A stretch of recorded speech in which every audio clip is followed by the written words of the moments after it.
We're joined in the INN studios with Senator Mike Gravel. He's one of the candidates for president this year. He's been seen in quite a few of the debates, and he's here in the INN studio. Welcome to INN. Thank you Senator for being Gravel. here. Thank you for having me. Senator Gravel, you have been out of mainstream politics since about 1980. You've now joined the race. What has caused you to get back into things? The very simple reason that I spent the time outside of office studying the nature of governance and have come to the conclusion that we need to empower the people to become lawmakers.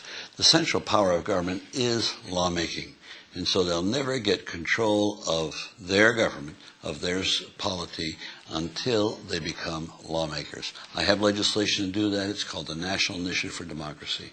And when we get the sufficient number of votes, about 60 million Americans voting for this on nationalinitiative.us, and you can vote there. And when we get 60 million people, it'll become the law of the land. Let's talk a little bit about some of the issues. You've spoken out on health care. You've certainly spoken out on ending the war in Iraq. You've been more vocal on that. You've come out directly against Hillary Clinton in the last debate. How are people responding to that?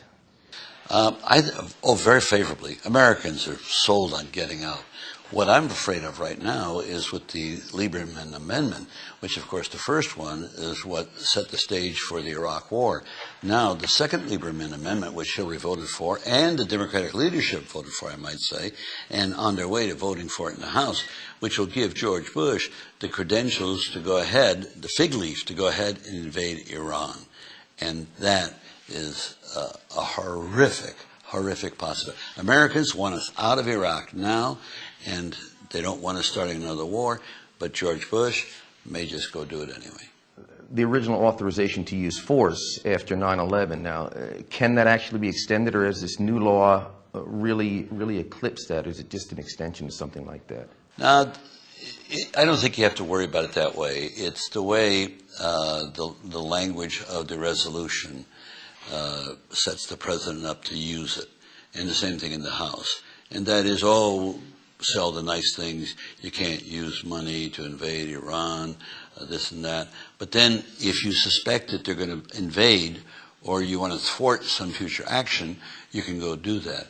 Now, you can begin to see how serious this is. That the Prime Minister of Britain has saddled on in saying he's prepared to bomb Iran. The French president, the new French president, Sarkozy, he's bought on to punishing Iran.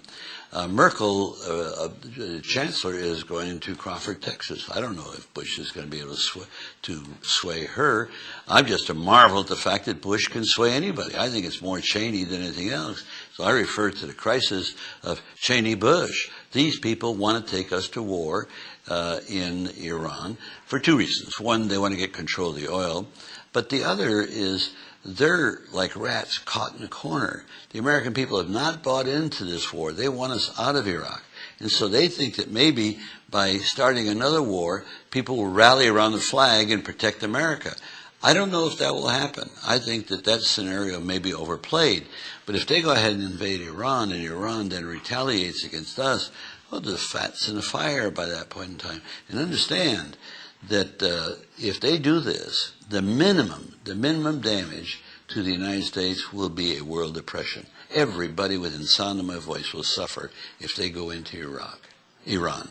And then the maximum, there's a lot of nukes around there. This could begin a nuclear exchange that who knows where it would end.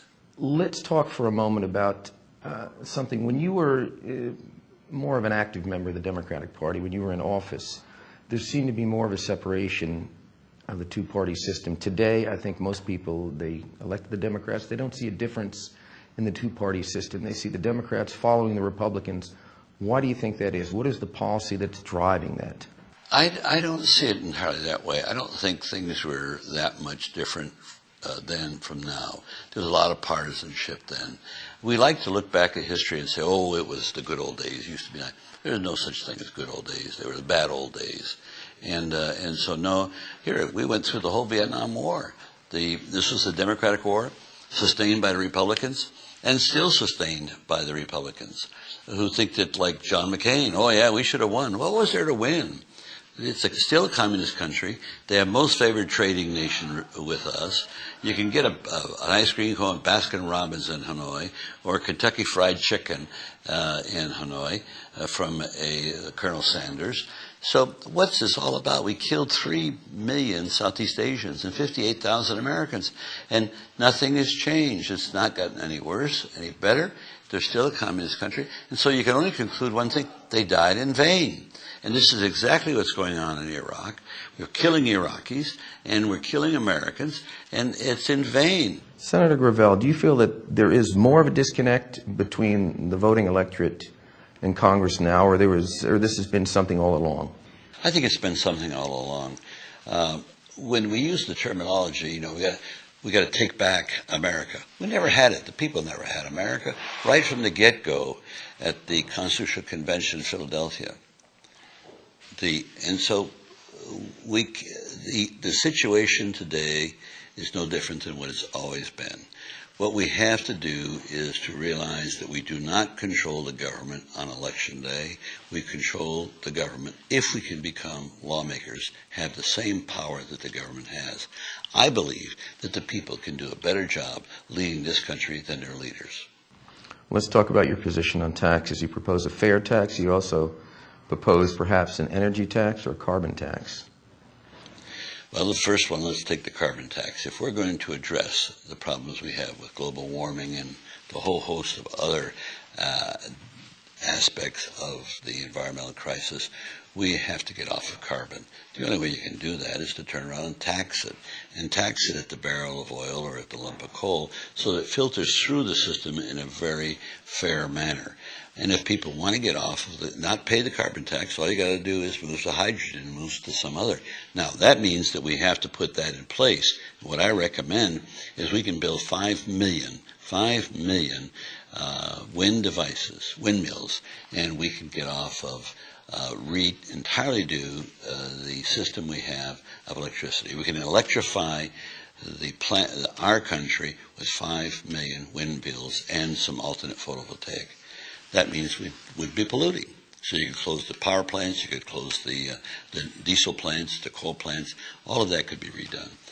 And then we would be using hydrogen fuel for our automobiles. And that would not take all of that much of a change. It would take a fairly decent change within the industrial community. Right now, a lot of our, as I understand it, a lot of our industry is based on oil. To switch over those that like to control things, that have put so much money into electing congressmen to vote certain ways, for them to transfer over to alternative energy sources, is that something which is feasible in 10 years, 15 years, or 20 years? Because I don't believe these people are going to let go of power while we try to get green.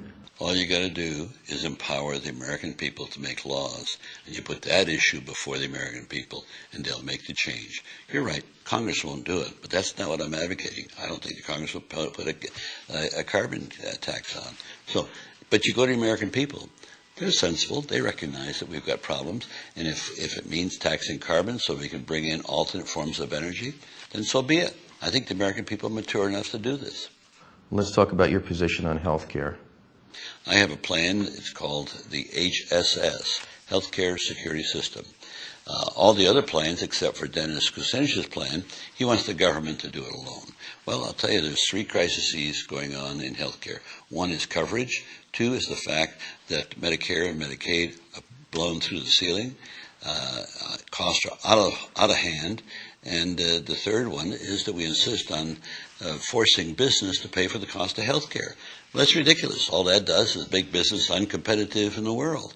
So we need to get off of that plan. My plan to finance my health care system, which would provide everybody with a certificate once a year to be able to pick anywhere from 1 to 5, a choice between 5 private insurance plans and 1 government plan.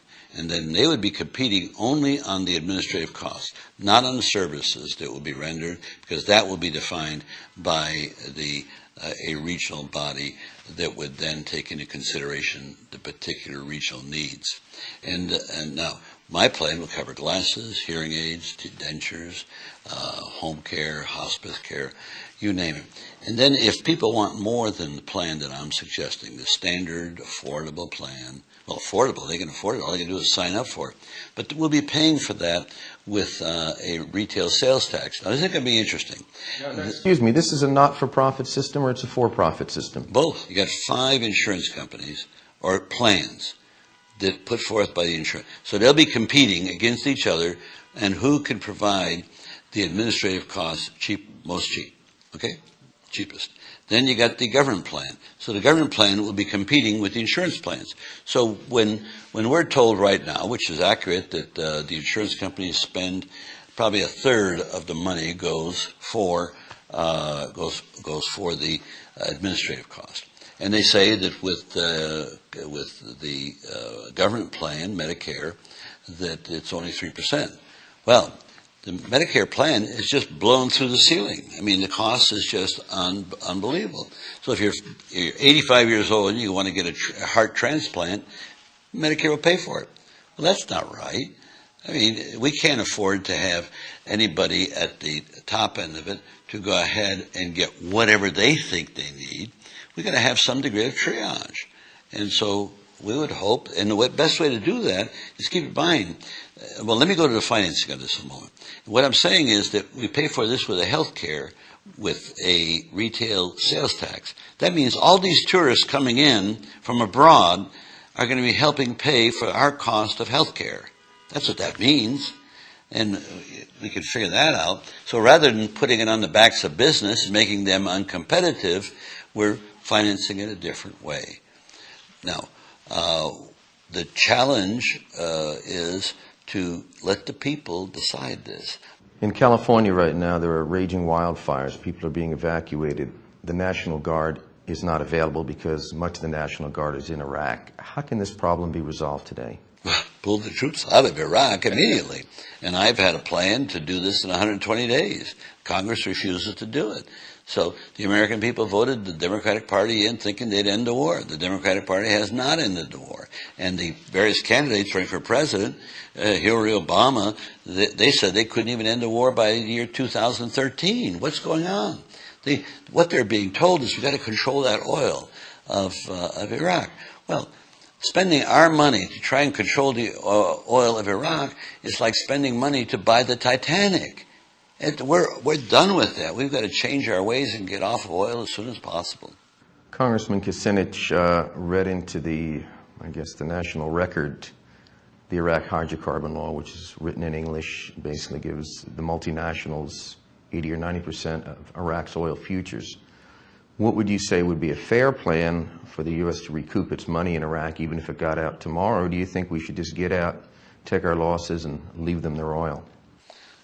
We should get out. It's their oil. What's this stuff that they got to pay for our invasion? Please. We invaded that country. They were not a threat to us. We destroyed that country.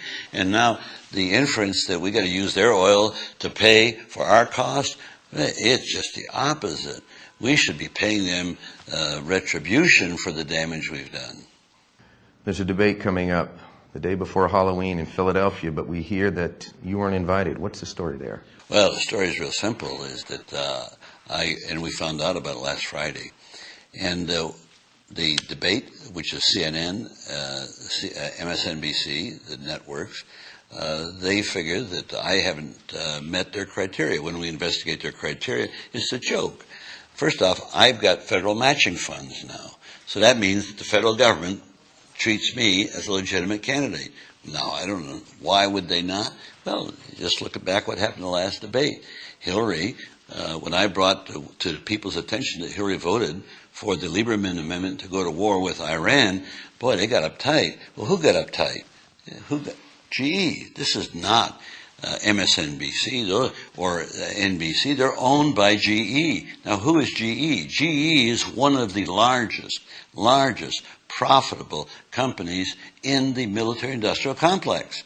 So they obviously have an interest in silencing me because I'm the only one talking about bringing the military-industrial complex to heel, following the good advice of Dwight Eisenhower and George Washington. And so they cut me out. All I can say is it's not MSNBC. Don't buy their product. But that's a cable company. Don't buy anything advertised on NBC, but don't buy anything from GE, because they're using your tax dollars to manufacture their weapons, which is then used for war, which you're paying for with your tax dollars and your American blood. GE is responsible for this, and they ought to be brought up short on this. I'm asking students all over the country to come, if they can afford it, to come to Philadelphia on the 30th, where our country started. And of course, we just got word that the Democratic Party is not going to defend my right to speak. I've not heard a word from any of the other candidates. You might think that somebody might have an idea that we need free speech in a presidential election. That's not the game that's being played. It's politics as usual, and I don't particularly play that game. And so they're going to try and isolate me. It ain't going to work, because we're going to go right to the source, and that is General Electric, not NBC or MSNBC. Senator Mike Gravel, thank you so much for joining us in the International News Net. Thank you for having me.